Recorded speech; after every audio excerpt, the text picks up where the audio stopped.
दा लोगोफोर आरो रायजो राजाफोर जों दिनैनि दिनाव प्रमद बन्द सरखारनि दिनाव जे बुस्थुखौ नुनाङा जों दिनै बेखौबो नुबाय नङा होमब्ला आरो जे जिनिसखौ खोनाफेरनाङा जों बेखौबो खोनाबाय आरो जे जाथाया जानाङा दिनै बे जाथायफ्रा जाजोब्बाय आरो नङा होमबा सिदा बाथ्रा नङा होमब्ला दा बेनिखायनो बे फाग्ला इलेक्सनाबो माब्ला फैबावो आरो बिथांमोननि बे उसुर जाख्लग्रा उसुर सरखारा माब्ला बायबावो दा बेखौसो नेनांसिगोन आरो रायजोफोर नङा होमबा सिदा बाथ्रा दिनै बिथांमोननि दोलोआ माने नैबे बिटिसिआव सरखार जानानै थाबाय थायोब्ला बे बिटिसिखौनो जायै जायै जायै लास्ट पर्यन्त जिर' खालामजोबगोन बिसोर जाख्लाबजोबगोन नङा होमब्ला बिराद लासिं सिं दा दिनै बिथांमोना 16था डिपार्टमेन्ट लांजानायखौबो बिथांमोननि दोलोआव लांजायाखै होनो रायजोफोर नङा होमब्ला दा बेफोरबायदि आरो दा प्रमद बन्द बिथाङा फाइनालि माने बिराद बे 5 बोसोर सरखार सालायनायावनो दिनैनि दिनाव वार्ल्ड रेकर्ड जानो थांगासिनो दं रायजोफोर नङा होमब्ला दिनै 500 रांनि गांसे बिजाबखौ बिथांमोना 15,000 राङाव फानो थामसा घटना नङा होमबा रायजोफोर बेफोर घटनाफ्रा दा दिनै बैखौ लानानै गोबां जोंनि बर' रायजो राजाफोरनि इन्टेलेक्सुयेल बिथांमोना सिबिआइ इनकुवेरि जानांगौ होननानै दिनै डिमान्ड खालामदों मेम'रेन्डामबो होबाय नङा होमबा दावराव देख्रेब सारमोना दा दिनै बिथांमोना बै जाख्ल'नायनि सायाव सिबिआइ इनकुवेरि खालामनो हागोन ना हाया बिथांमोननि बाथ्रा आरो हानायाथ' हाया मालाबाबो सिबिआइ इनकुवेरि खालामनो हाया बिथांमोना आरो प्रमद बन्द बिथाङा मालाबाबो अर्डार होनो हाया रायजोफोर दा इनकुवेरि खालामनांगौबा खालामजेननायनिफ्राय लानानै खालामै मा जागोन फाइनालाव प्रमद बन्द बिथांनावनो ज' जाफैगोन दा बिदियाव बोरै इनकुवेरि खालामनो रायजोफोर नङा होमबा इनकुवेरि खालामनो हाया बिनिखायनो दा दिनै दायनां फोथैनां आफा सुजिनां होननाय दा दिनै प्रमद बन्द बिथांनि सेलादार बेलादारफ्रा जाग्लुंजोबबाबो दिनै प्रमद बन्द बिथाङा खर'आव रुजुननानै लानांगौ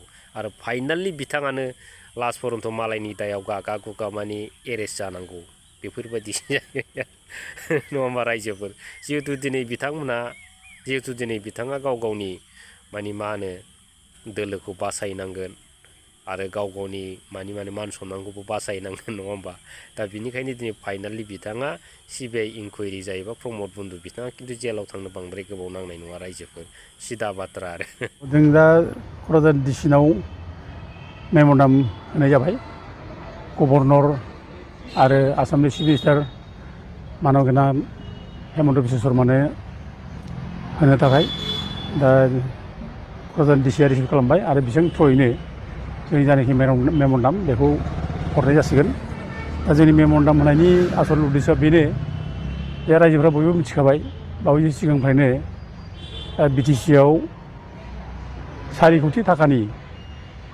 इडुकेसन डिपार्टमेन्टआव लेखा साप्लाइ खालामनायनि जानाखि रां जाख्ल'नाय बिनि सायाव गोबां भाइरेल जाबाय बेखौ आसामनि टिभिफ्राव भाइरेल जाबाय आरो पेपारफ्रावबो भाइरेल जानाय जाबाय दा अथि बियो दासान्दि हुलुस्थुर मोनसे दुंहाव बारहावानि गेजेरजों बयबो रायजो राजानि गेजेराव बे गुवारैनो गोसारनाय जाबाय दा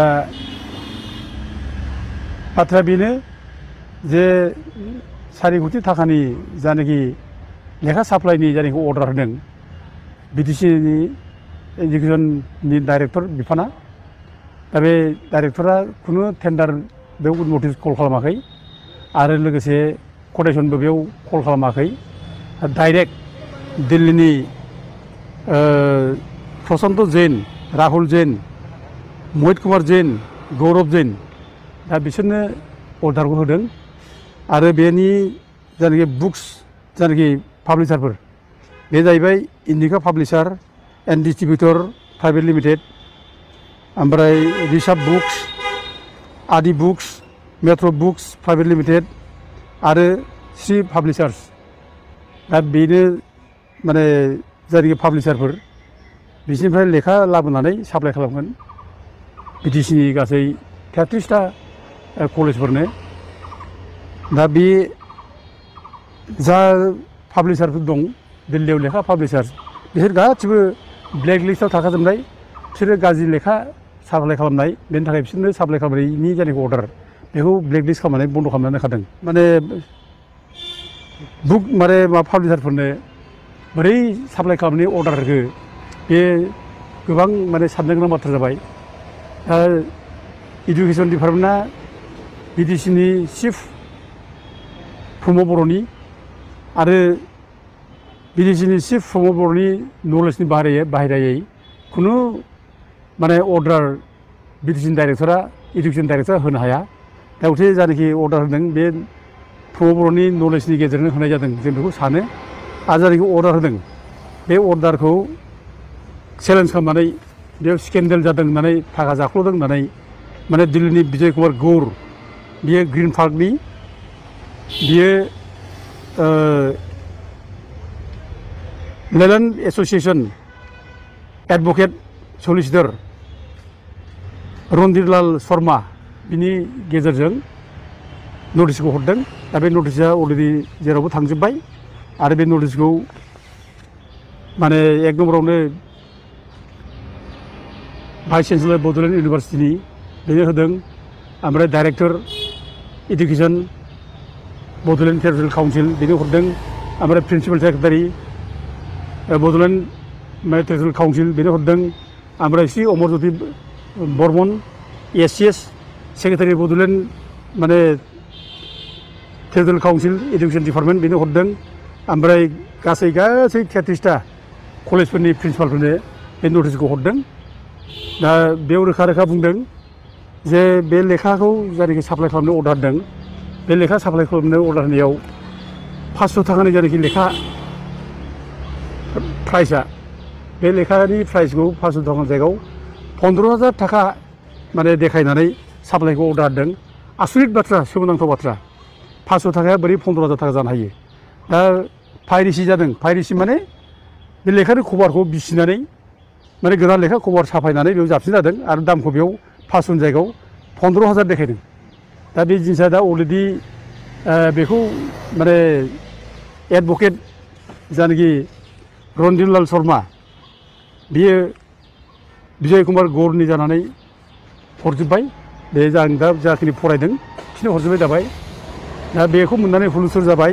दा जोंनोबो दिनैनि माबायाव गभर्नरनो हरनाय ओमफ्राय आसामनि चिफ मिनिस्टार जायनाखि मेम'रेन्डाम हरनाय बे मेम'रेन्डाम हरनायनि गेजेराव जों दा दाबि खालामदों रां जाख्ल'नाय 4 कौटि रां जाख्ल'नाय बेखौ जुदि नोङो माबा नांगौब्ला माने फहराव लाबोनांगौब्ला बेनि थाखाय सिबिआइ इनकुवारि जानांगोन।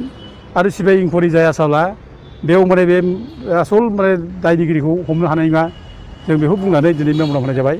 आरो हमनो हानाय खार'ना जाहैबाय जे बिटिसिनि सिबानो जितु इडुकेसन डिपार्टमेन्टनो बे माने बिबानगिरि इडुकेसन डिपार्टमेन्टखौ बेनो नायो। ओमफ्राय प्रिन्सिपाल सेक्रेटारिनि नामाबो जितु बे थाखा जानायाव दङ, लिस्टआव दङ।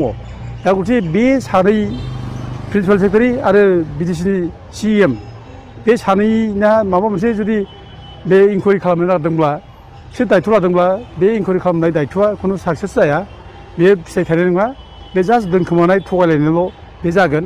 बेखायनो जों बेखौ बिसोरनि जायनाखि इनकुवारि खालामनायनि जायनाखि माबा खालामदों दायथ' होदों दा बे दायथ'खौ केन्सेल खालामनानै सिबिआइ इनकुवारि जानांगौ होननानै जों दाबि खालामदों। मानोना बेयाव रोखा रोखा लिरनाय दं नैबे जायनाखि नटिस बे नटिसआव रोखा रोखा लिरदों 2 एप्रिल 2025 बेयाव 12:41 माने PM बेलासियाव अमरज्योति बर्मना सेक्रेटारि बिटिसि बियो 40 लाख थाखा बे मेजिस्ट्रेट कल'नियाव रिसिभ खालामदों। दा बे थाखाखौ होदों राहुल जैनआ होदों। अमरज्योति बर्मननो राहुल जैनआ होदों 40 लाख 2 एप्रिल खालि। आरो बिदिनो 1 एप्रिल खालि आरोबाव बे राहुल जैनआनो अमरज्योति बर्मननो आरोबाव 60 लाख थाखा बावदों। दा 1 कौटि जायो। ओमफ्राय बिनि उनाव आरोबाव 5 लाखखौ माने प्रिन्सिपाल सेक्रेटारिनि नामाव बिटिसिनि प्रिन्सिपाल सेक्रेटारि बिनि नामाव बे रिसिभ खालामदों 5 लाख। दा गथे 1 कौटि 5 लाख थाखाखौ बे लादों। दा प्रिन्सिपाल सेक्रेटारिया जेराव जरिस दङ दा बिसोर बे प्रिन्सिपाल सेक्रेटारिनि आन्दाराव जानाय कमिटि इनकुवारि कमिटि गठन खालामनायनि दायथ' होदों बे माने जाफुङा। बेखायनो बे इनकुवारि कमिटिखौ माने केन्सेल खालामफिननानै माने माबानो होनांगौ सिबिआइ होनांगौ होननानै जों बेखौ दाबि खालामदों। दा गोबां थाखा लानाय बाथ्रा दं। बिटिसिनि इडुकेसन डिपार्टमेन्टनि डाइरेक्टर बेबो फैसा लादों, बे 6 लाख बे राहुलजिनिफ्राय लादों, बेबो नैबे रेकर्डआव रोखा रोखा दङ। ओमफ्राय बिदिनो खगेन कलिता बेयो जाहैबाय माबानि बड'लेण्ड इउनिभार्सिटिनि बे लाइब्रेरियान। बे लाइब्रेरियानाबो 2 फेब्रुवारि 2025आव बे लादों। गासै बेबो गासै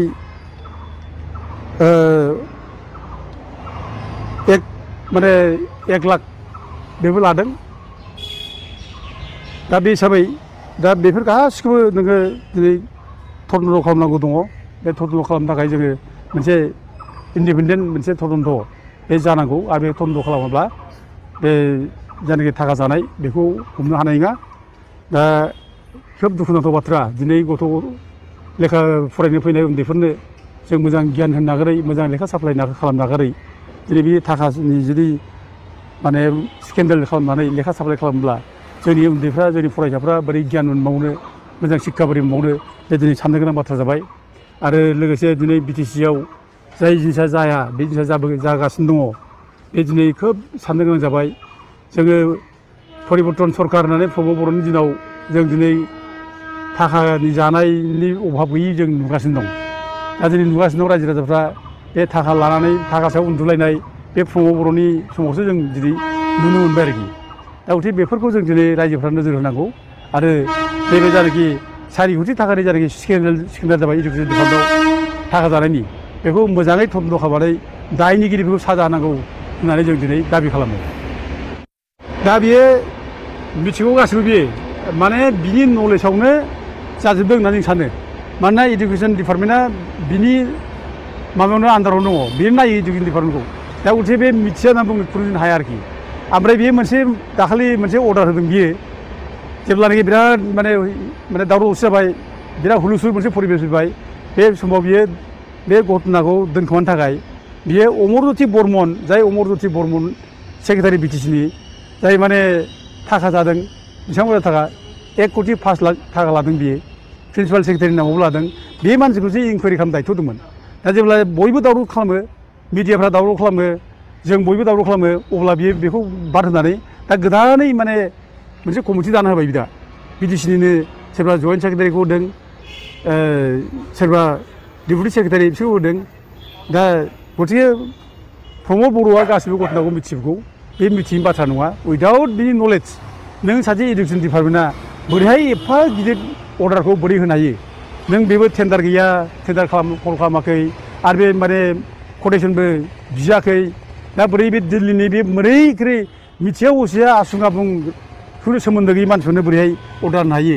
बे जिनिसा डाउटफुल। बियो माने डाइरेक्टरा गाव हारसिं होआखै, बे प्रमद बर'आ जथेस्थ' बेयाव माने जुरित दं। आरो बिनि माने नलेजनि बाहेरा अर्डारखौ होनो हाया होननानै जोङो सानो, बयबो सानो। प्रमद बर'आ आसलथे जानाखि बे 4 कोटि थाखानि लेखा साप्लाय खालामनानै जानाखि थाखा जाख्ल'नाय, बेखौ दोनखोमानो थाखायसो दिनै बे कमिटि जादों। बे कमिटियाव दङ Shri Sabdaram Rabha, standing counsel of BTC at Guwahati high court. बे गुवाहाटि हाइकर्टआव माने एडभकेट खालामग्रा, गावसिनि एडभकेटखा बियो। दा बे मा तदन्त खालामनो? बे बिटिसिनि गेजेरजों गावसिनि उकिलखा बियो। ओमफ्राय बेजों लोगोसे होदों श्री धीराज सुद, एस सेक्रेटारि बियो बिटिसिनि। ओमफ्राय श्री बिधान दास, सिनियर ल' अफिसार बिटिसि, गावसिनि बिटिसिनि जोब बियो गासिबो। ओमफ्राय दा रेजिस्ट्रार बड'लेण्ड इउनिभार्सिटि क'क्राझार, बे रेजिस्ट्रारा माबा खालामदो, बे बिटिसिनि आन्दाराव थानाय बियो। आरो लोगोसे श्री सरोज कुमार दरा, बे FA बिटिसिनि FA, बे गासिबो बिटिसिनि आन्दाराव थानाय।